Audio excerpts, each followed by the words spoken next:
Bonjour et bienvenue dans un nouveau tutoriel consacré à la réalisation d'une zone sécurisée en PHP. Donc dans ce tutoriel, nous allons créer plusieurs pages et le but sera de sécuriser certaines de ces pages avec un système de login, donc en PHP.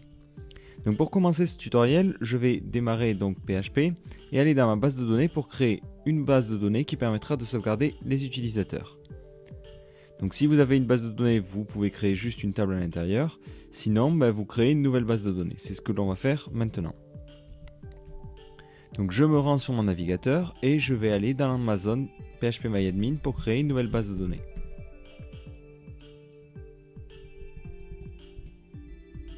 Donc là, je crée une nouvelle base de données. Donc, tuto par exemple. Et dedans, je vais créer une structure qui me permettra de sauvegarder les différents utilisateurs et les différents membres donc, qui pourront se loguer à la page que je veux sécuriser. Donc pour créer une nouvelle base de données, je rentre ici donc, le nom de ma table. Donc là, j'ai choisi de l'appeler users et le nombre de champs. Donc nous, on veut le login, le mot de passe. Donc après, si vous voulez, vous pouvez mettre plus d'informations et l'ID. Donc on mettra que trois éléments. Donc la première chose, c'est l'identifiant. Donc ça, c'est la clé primaire. Voilà, donc de type entier. On imagine qu'on aura par exemple 1000 utilisateurs. Donc on va mettre 3. Ensuite, nous avons, donc là on va le mettre en auto-increment, voilà, pour que automatiquement la clé évolue. Ensuite, le login, donc il sera un varchar de 60 caractères, donc par exemple c'est votre pseudo. Et le mot de passe, donc il sera un varchar, et là on va mettre 255 et on verra pourquoi. Et on sauvegarde. Donc voilà, là l'idée maintenant ça va être de créer un premier utilisateur. Donc concrètement ce que l'on aurait tendance à vouloir faire, c'est directement insérer, donc par exemple le login ici raton et son mot de passe comme ça. Donc là c'est une première erreur de sécurité parce que si quelqu'un arrive à accéder à votre base de données, il aura tous les mots de passe de vos utilisateurs et ça c'est pas super cool. Donc nous ce que nous allons faire c'est nous allons encrypter ces différents mots de passe pour pouvoir les avoir encodés. Donc ce que je vais faire, je vais créer une nouvelle page, donc je vais appeler par exemple index.php. Donc je vais le faire tout de suite, save as.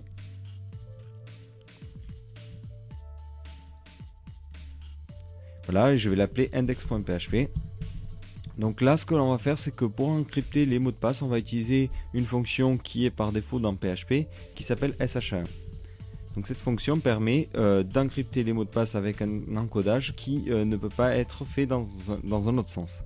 En bref, une fois la clé encodée, il sera impossible de la récupérer ou de la décoder.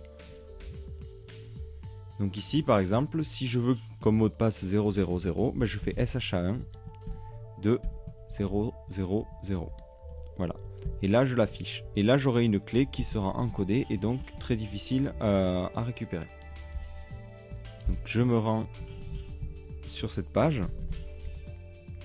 Voilà. Et je vois que j'ai ma clé encodée. Donc ce que vous pouvez faire si vous voulez rajouter encore plus de sécurité, c'est créer vos propres algorithmes d'encodage qui sont des mélanges par exemple de SHA1, de cryptage par décalage.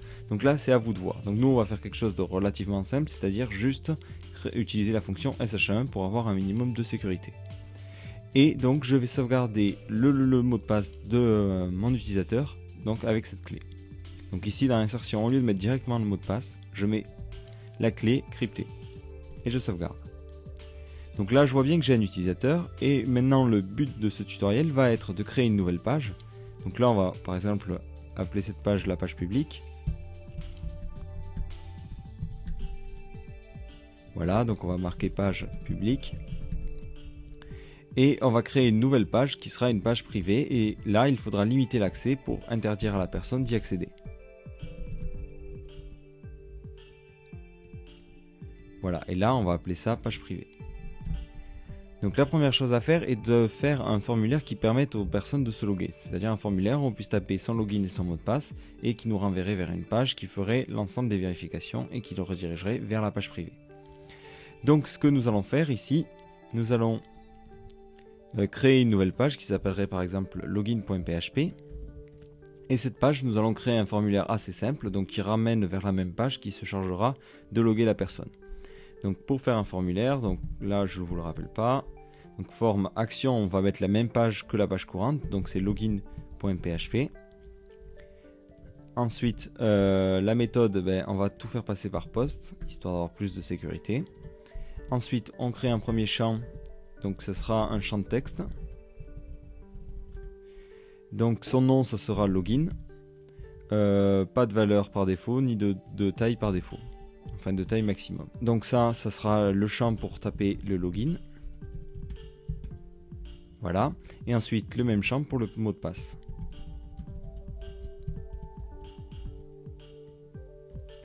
Donc pour le mot de passe, ça sera quelque chose de type password. Et le nom, ça sera pass. Et enfin, n'oublie pas le bouton pour envoyer le formulaire. Donc c'est un bouton de type submit et en value, on peut préciser donc le texte que l'on veut sur le formulaire. Donc ça sera me connecter. Et là, histoire de faire un peu de mise en page, on va mettre ça à chaque fois à la ligne. Donc là, que fera en fait cette partie de login? Ça permettra de lancer ce qu'on appelle des variables de session. C'est des variables qui sont stockées sur le serveur et qui sont associées à un post. Et donc ces variables de session peuvent être gardées entre chaque changement de page, mais sont perdues lors de la fermeture du navigateur. Donc l'idée, c'est une fois que la personne s'est loguée, enfin a tapé son login et son mot de passe, on fera un petit script qui ira chercher donc dans la base de données s'il y a une correspondance, c'est-à-dire si la personne a tapé le bon login et le bon mot de passe, et si c'est le cas, ce que l'on fera, c'est on initialisera des variables de session pour dire qu'il est bien logué. Donc ici, je vais commencer un petit script en début donc, de la page, voilà, qui permettra de vérifier que si les variables sont postées et sont valides, on lance la session. Donc ce qu'on va faire, on va juste afficher la variable de session pour que vous voyez déjà les premiers problèmes et un peu comment ça fonctionne. Voilà, donc là je demande d'afficher le tableau qui contient les variables de session. Donc si je sauvegarde et que je vais sur mon navigateur, donc là je suis sur la page publique, donc moi je vais aller sur login.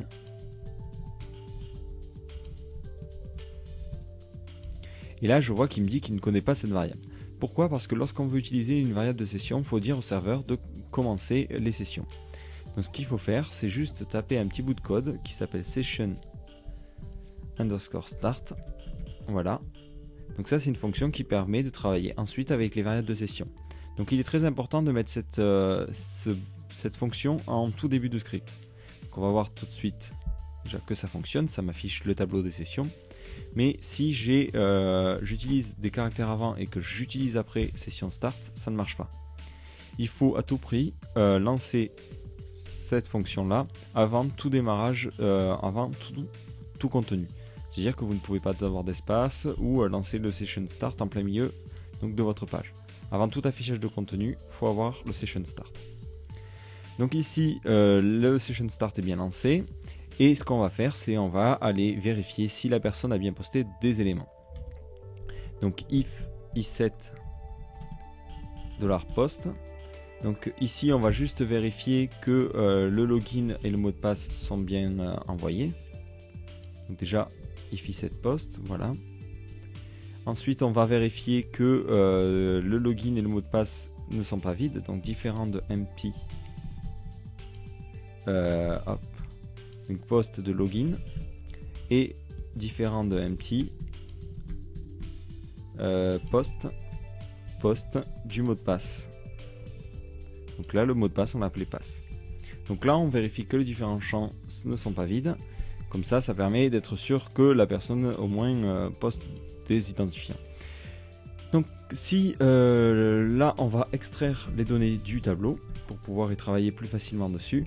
Voilà, comme ça, au lieu d'avoir le login et le mot de passe, on aura, au lieu d'avoir le login et le mot de passe dans un tableau post, on l'aura directement en tant que variable, avec $login et $pass. Donc ce que nous allons faire, vu que nous avons encrypté la clé en SH1 dans la base de données, on va tout de suite encrypter la clé qui a été tapée dans le mot de passe en SH1. Comme ça, ça sera plus simple de vérifier avec la base de données. Donc ici, je mets $pass égale SH1 de $pass. Donc comme ça, j'ai mon mot de passe encrypté. Et j'ai plus qu'à vérifier dans la base de données si ça correspond. Donc là, je me connecte à la base de données, MySQL connect. Ensuite, donc, je me connecte à localhost. avec le login root et le mot de passe root vu que je suis sur Mac. Ensuite, je sélectionne ma base de données, MySQL _select _db. Et là, je mets le nom de ma base de données. Donc moi, je l'avais appelé tuto. Et là, je vais lancer ma requête. Donc d'abord, je stocke ma requête dans une variable. Donc ici, je vais sélectionner, donc select, donc par exemple l'id, from la table users, where, où le login est égal au login que la personne a tapé. Donc ici, c'est entre guillemets vu que c'est une chaîne de caractères. Donc le login, c'est dans la variable $login, virgule, et le mot de passe, donc passe, égale end, et où le pass égale le mot de passe encrypté, donc qu'on vient d'encrypter grâce à la fonction SHA1 qui est $pass. Voilà. Ensuite, on exécute cette requête en faisant MySQL. Alors, on va d'abord le stocker dans une variable qu'on va appeler rec égale MySQL _query et on va lancer la requête $SQL. Voilà. Or die. Et là, on lui dit afficher MySQL par exemple error pour afficher les erreurs s'il y en a eu. Voilà. Donc là, déjà, on va voir ce que ça fait lorsqu'on essaie de se connecter. Hop, j'actualise. Donc là, il me dit qu'il y a un problème ligne 3. Donc sûrement trop de parenthèses. If set post, if différent de empty, voilà. Une parenthèse en moins justement. Voilà, donc là je tape mon login et mon mot de passe, n'importe comment. Bon, là ça ne fait rien. Pourquoi? Parce qu'on a demandé de rien afficher. Donc ici, ce qu'on va juste faire, c'est voir le nombre de résultats qui a été trouvé. Donc MySQL _num _rows. Donc ça nous indique le nombre de résultats trouvés à une certaine requête. Et entre parenthèses, on met la requête qu'on a. Donc là, je relance mon script, je renvoie. Alors on va l'afficher, j'ai oublié de mettre le écho. Donc là, je vois qu'il m'affiche 0, ça veut dire qu'il n'a trouvé aucune correspondance avec les infos que j'ai tapées et la base de données. Et si je tape donc un bon login et un bon mot de passe, je vois bien qu'il trouve donc un champ, donc ça veut dire que la personne s'est loguée avec des bons identifiants. Et à ce moment-là, ce qu'on peut faire, c'est initialiser ces variables de session. Donc pour initialiser les variables de session, ça c'est simple. Il suffit juste, comme on le ferait pour un tableau normal, de définir les variables. Donc là, par exemple, je vais créer un tableau qui s'appelle hot. Alors, je pourrais directement stocker dans la session le login et le mot de passe. Mais là, je fais ça pour si jamais je veux faire passer d'autres éléments par la variable de session. Ça me permet de mieux structurer en fait. Donc j'aurai par exemple dans hot tout ce qui concerne l'authentification.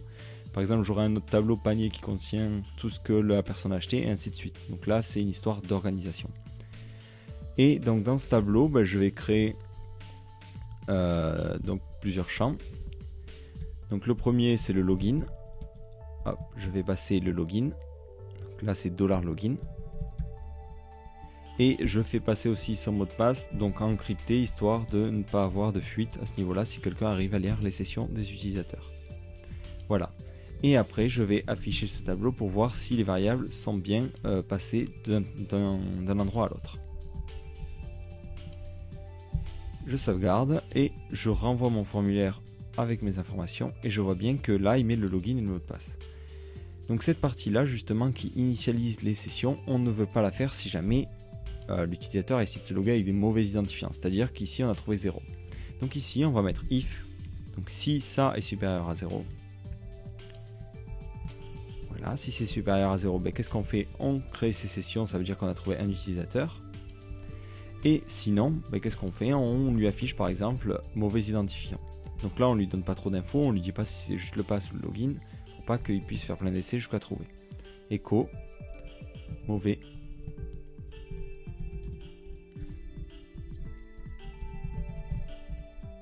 Voilà. Donc là, ici, je me log en tapant n'importe quoi. Je vois qu'il met bien mauvais identifiant. Donc maintenant, ce que nous allons faire, c'est aller sur la page. Alors, on va s'y rendre déjà. Donc comme ça. Donc la page s'appelle pageprivée.php. Voilà. Et là, on va mettre un petit bout de script qui permettra de vérifier que les utilisateurs sont enregistrés et si ce n'est pas le cas, les renverra vers login.php. Donc ici, ce que je vais faire, je vais créer une classe donc pour que vous voyez un peu l'intérêt déjà de la programmation orientée objet et donc pour faire ce système-là. Donc ici, je vais copier login, l'appeler par exemple le hot, voilà. Et donc ça, je vais créer une classe donc statique qui contiendra des fonctions qui me permettront de vérifier qu'un utilisateur est logué. Donc ici, classe hot. Voilà. Ensuite, je définis différentes fonctions. Donc là, je vais mettre public static function. Donc là, on va mettre isLogged. Voilà, donc ça vérifiera juste qu'un utilisateur est logué. Donc là, on a juste à faire if isset $_session entre crochets hot. Donc là, on vérifie que le tableau de session contient hot. Et ensuite, on vérifie aussi qu'il y a un login et un mot de passe. End. Donc là, je vais recopier tout ce bout là. And isset hot. Et là, on mettra login. Et ensuite la même chose, end, avec un mot de passe. Donc là c'est passe. Donc si ça correspond à toutes ces situations, on retourne true, ça veut dire que la personne est bien loguée. Et sinon, on retourne false, c'est-à-dire que la personne n'est pas bien enregistrée. Donc ici, ce que je vais faire dans page privée, en début de script, voilà, je vais déjà commencer la session. Donc là je fais session start et je vois bien que ça fonctionnera parce que je n'ai pas mis de contenu avant. Et ensuite je require donc mon script qui s'appelle hot.php. Donc il se trouve au même niveau, donc je peux mettre directement le nom du fichier. Et ensuite on va lui dire de lancer la fonction isLogged et voir si la personne est bien enregistrée. Donc if on lance notre fonction qui s'appelle hot. Donc là, je vais la renommer. Je l'avais nommée avec un majuscule, donc hot isLogged. Voilà. Ben, si c'est ça, c'est que la personne est bien enregistrée. Sinon, qu'est-ce qu'on fait? On le redirige vers une autre page. Donc ici, par exemple, c'est le rediriger vers la page login.php. Donc location. Donc là, on fait ça avec les headers, vu qu'on est en tout début de script, c'est-à-dire qu'on n'a pas de contenu avant, on peut utiliser cette fonction header. Donc ici, je redirige vers login.php. Donc je sauvegarde, je me rends sur ma page privée. Donc là, j'ai une erreur ligne 9, oubli de point virgule. Donc là, c'est une fonction, erreur de ma part. Donc je me rends encore une fois sur la page privée. Donc là, je vois bien que je peux y accéder parce que je me suis logué tout à l'heure. Donc là, je vais faire vite fait un petit bouton qui permet de se déconnecter. Donc je vais le faire dans body. Voilà, hop. Donc là, je mets logout.php. Donc c'est une page qui permettra de se déloguer et je marque se déconnecter. Voilà. Et je vais créer tout de suite la page logout.php. Donc je vais copier celle de login. Voilà. Donc cette page, c'est assez simple au niveau script. On démarre les sessions, session _start. Voilà. Ensuite, on écrase le tableau de session en le redéclarant comme un tableau. Donc ça, c'est une sécurité en plus. Et ensuite, on détruit la session avec session _destroy. Voilà. Et donc là, ensuite, on n'oublie pas de rediriger la personne pour qu'elle sache qu'est-ce qui s'est passé. Donc là, par exemple, on la redirige vers la page publique qui est la page index. Donc location .index.php. Donc ici, hop, j'actualise. Donc on me propose de me déconnecter, je clique dessus. Donc là, c'est juste header, pas headers. Voilà. Donc ça me redirige vers la page publique et ici, je vais me rendre vers la page privée. Et je vois que ça m'a redirigé automatiquement vers la page login.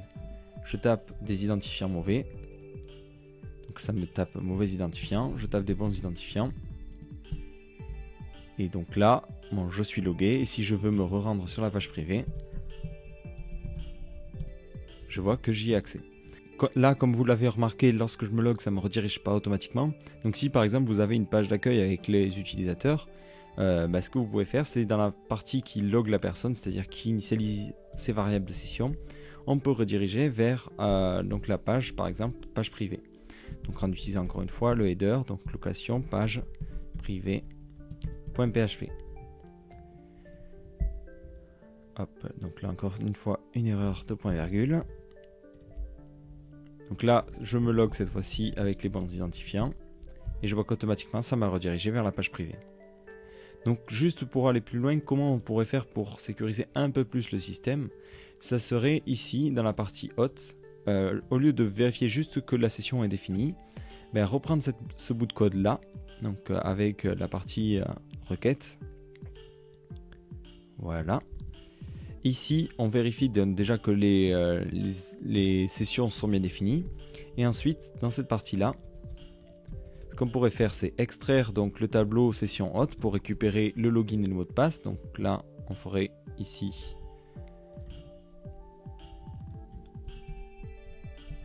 extract et on vérifierait, donc on extrairait session hôte. Donc là, on aurait deux variables login et mot de passe. Donc comme on l'a fait tout à l'heure. Ensuite, on se connecte à la base de données. On sélectionne un utilisateur donc, qui aurait le login et le mot de passe qui correspondraient à ceux de la base de données. Si on trouve quelqu'un, alors on retourne true, c'est-à-dire que la personne a dans sa session des variables qui correspondraient à un utilisateur. Donc comme ça permet de vérifier que la personne n'a pas réussi à créer par exemple une variable de session pour lui avec des faux identifiants et des faux mots de passe. Et là, on a vraiment un degré en plus au niveau sécurité. Donc ici, je me déconnecte, je suis dans la page publique.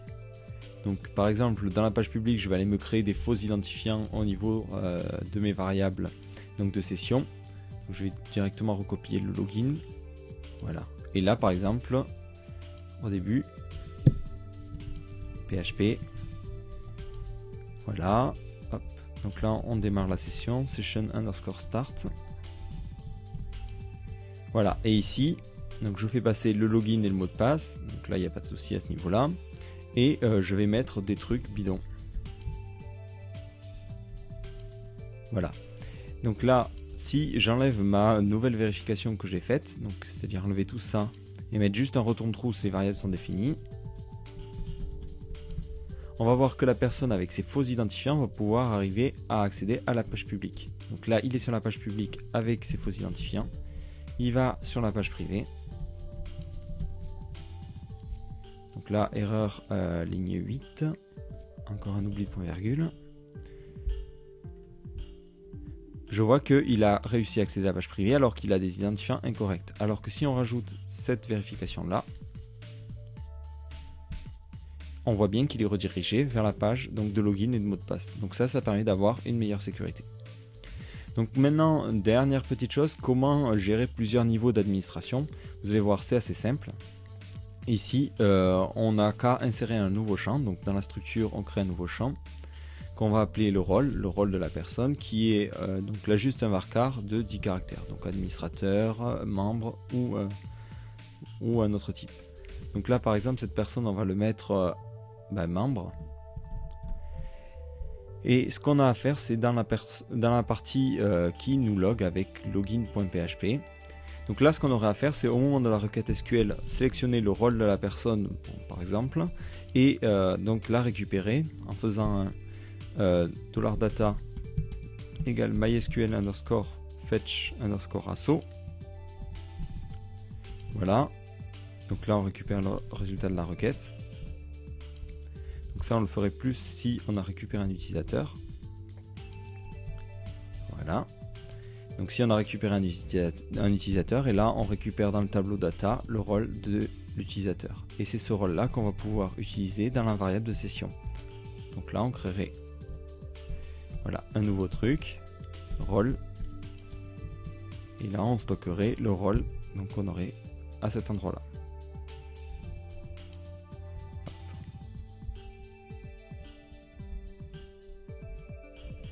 Voilà. Donc là, comme ça, j'ai le rôle de l'utilisateur. Et je vais, avant de le rediriger, ou enfin plutôt au lieu de le rediriger, sauvegarder, enfin afficher les variables de session pour voir si on a bien le rôle de récupérer. Donc ici on affiche $_session. Voilà. Hop. Et ici, donc j'actualise sur mon navigateur. Voilà, je me log avec mon bon login et mon bon mot de passe. Et je vois que j'ai bien le rôle qui est stocké. Donc ici, je ne vais pas aller plus loin, je vais vous laisser un peu chercher. L'idée, ça serait pour vérifier que par exemple une personne est membre. Là, dans la fonction statique, créer une nouvelle fonction, par exemple isMembre, et que ça vérifierait que le rôle de l'utilisateur est un membre. Donc en vérifiant dans ces sessions et en ajoutant cette partie-là de la sécurité. Vous pouvez avoir ensuite d'autres fonctions, par exemple isAdmin et ainsi de suite. Et c'est ces fonctions-là, en retournant true ou false, qui vous permettront de vérifier donc, le niveau de l'utilisateur et donc de vérifier si il a accès à certaines parties.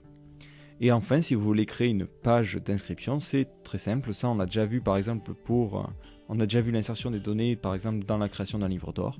Là, il vous suffit juste de sauvegarder les informations entrées par l'utilisateur dans votre formulaire en n'oubliant pas d'encoder le mot de passe avec la fonction SH1 par exemple. Donc voilà, j'espère que ce tutoriel vous aura mieux permis d'appréhender le système des variables de session et comment créer une zone d'administration ou une zone à accès limité avec PHP et les variables de session. Donc surtout, si vous avez des questions, n'hésitez pas à les poster en commentaire en bas de ce tutoriel.